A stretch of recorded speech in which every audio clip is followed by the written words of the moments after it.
ABC நேயர்களுக்கு வணக்கம். அறிதலும் புரிதலும் நிகழ்ச்சிக்கு உங்களை அன்புடன் வரவேற்கிறேன். இன்று நாம் பார்க்க இருக்கும் தலைப்பு அடுத்தது என்ன, வாட் நெக்ஸ்ட். இதுதான் தலைப்பு. இது என்ன புதுசா இருக்குது ஒரு தலைப்பு அப்படின்னு சொல்லி நீங்க நினைக்கலாம். ஒவ்வொரு மனிதனுடைய வாழ்க்கையிலும் அடுத்தது என்ன அப்படின்றத தேடுதல், தன்னுடைய வேலைகளை தன்னையும் இயக்கிக் கொண்டே இருப்பதுதான்.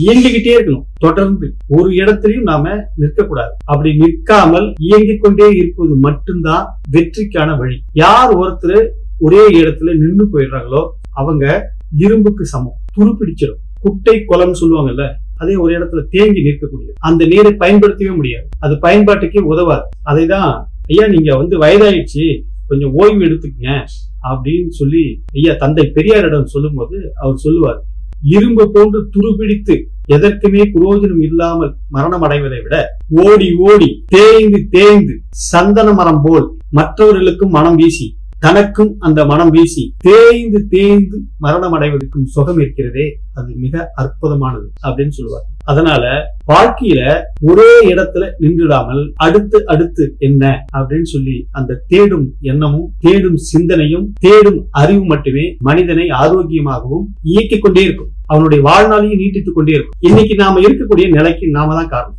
இன்னைக்கு நாம என்னவா இருக்கிறோம், வறுமையில இருக்கிறோம் அப்படின்னு நாம தான் காரணம். வசதியா இருக்கிறோம், அதற்கும் நாம தான் காரணம். தற்குறியா இருக்கிறோம், அதுக்கும் நாம தான் காரணம்.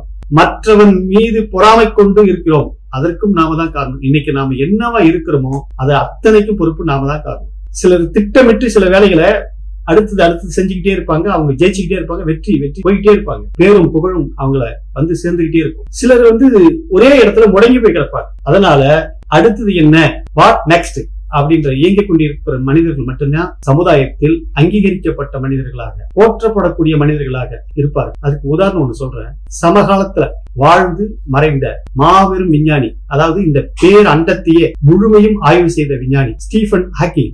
அதாவது வரிசைப்படுத்துற விஞ்ஞானிகளை நீங்க வரிசைப்படுத்தணும் அப்படின்னு நினைச்சீங்கன்னா 1642 பிறந்த ஐசக் நியூட்டன், ஐன்ஸ்டீன், அதற்கு அடுத்தது ஸ்டீஃபன் ஹாக்கிங். இவங்க 3 பேரு தான் இந்த உலகத்தை இயற்பியல் ரீதியா அறிவியல் ரீதியா அடுத்த இடத்துக்கு நகர்த்தியவர். உலகின் மிக தலை சிறந்த விஞ்ஞானிகளில் இவர்கள் 3 பேர் தான். இது கடைசியாக கடந்த 2018ஆம் ஆண்டு இறந்த ஸ்டீஃபன் ஹாக்கிங் வாழ்க்கையை ஒரு உதாரணம். அவரும் அவருடைய காதலியும் ஒரு நாடகம் பார்ப்பதற்காக லண்டன்ல பழைய விக்டோரியா திரையரங்கத்திற்கு சொல்றாங்க. போகும்போது காரை மிக வேகமா ஓட்டுறாரு. அவர் சாலையை தவிர்த்து மற்ற எல்லா திசைகளிலும் அவர் முகம் திரும்புது, பாக்குறாரு. ஆனா சாலையை மட்டும் பார்க்கவே இல்லை. இருந்தும் ஒரு சிறு தவறு கூட நடக்காம அந்த திரையரங்குக்கு காரை கொண்டு போய் சேர்க்கிறாரு. அவர் கூட பயணம் செய்த அவருடைய காதலி பயந்தே போயிட்டாங்க, என்ன இப்படி மோசமா வண்டி ஓட்டுறாரு அப்படின்னு சொல்லிட்டு. திரையரங்கத்துக்கு போறாங்க, நாடகத்தை பாக்குறாங்க. நாடகத்தை பார்த்து முடிச்சுட்டு வெளியில வராங்க.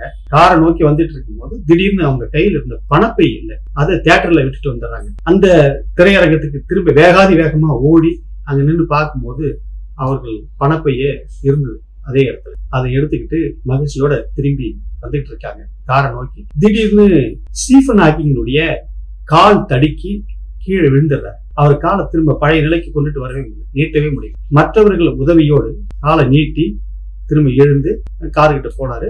வழக்கம் போல கார் ஓட்டினாரு.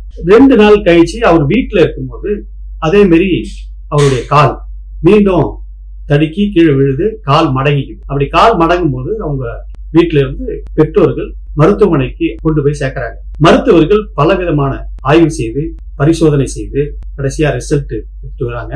இவருக்கு சாதாரணமான நோய் இல்ல, மூளை நரம்பியல் தொடர்பான நோய். இந்த நோய் தொடர்ந்து உடல் இருக்கக்கூடிய உறுப்புகளை கொஞ்சம் கொஞ்சமாக சேதப்படுத்திவிடும். இவர் இன்னும் 5 ஆண்டு காலம் மட்டுமே உயிரோடு இருப்பார் அப்படின்னு சொல்லிட்டு மருத்துவர்கள் நாள் குறித்து விட்டார்கள். அப்போது அவருக்கு வயது 21. அதாவது அவர் 26 வயதில் இறந்து போய்விடுவார் என்று மருத்துவர்கள் நாள் குறித்து விட்டார்கள். அதே ஸ்டீஃபன் ஹாக்கிங் உலகின் வேறு அண்டங்களை முழுவதுமாக ஆய்வு செய்து ஒரு மாபெரும் விஞ்ஞானியாக வளர்ந்து கடந்த 2018ஆம் ஆண்டு 76வது வயதில் மரணம் அடைகிறார். 26 வயதில் அவர் இறந்து போயிடுவார்னு சொன்னாங்க. ஆனா அவர் 76 வயது வரலும் வாழ்ந்தார். சக்கர நாட்காலியிலே கடைசி வரலும் இருந்தார். அவர்கிட்ட கேக்குறாங்க, நீங்க எப்படிங்க 26 வயதுல இறந்து போயிடுவீங்க அப்படின்னு சொன்னாங்க.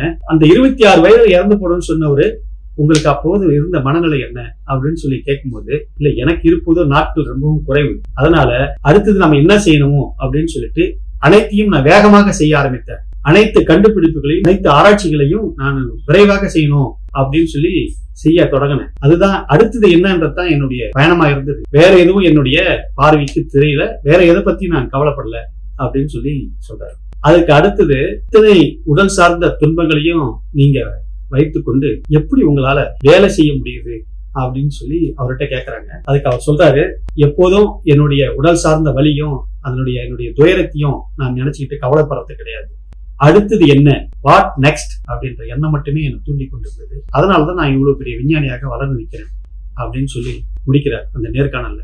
அதனால மனித வாழ்க்கையில அடுத்தது என்ன, வாட் நெக்ஸ்ட் என்பது மிக முக்கியமானது. தொடர்ந்து இயங்கிக் கொண்டே வைக்கக்கூடியது. அதனால் நீங்களும் அடுத்தது என்ன அப்படின்னு தேடிக்கொண்டே இருங்கள், உழைத்துக் கொண்டே இருங்கள். உங்களை தேடி வெற்றி நிச்சயமாக வரும். நன்றி, வணக்கம்.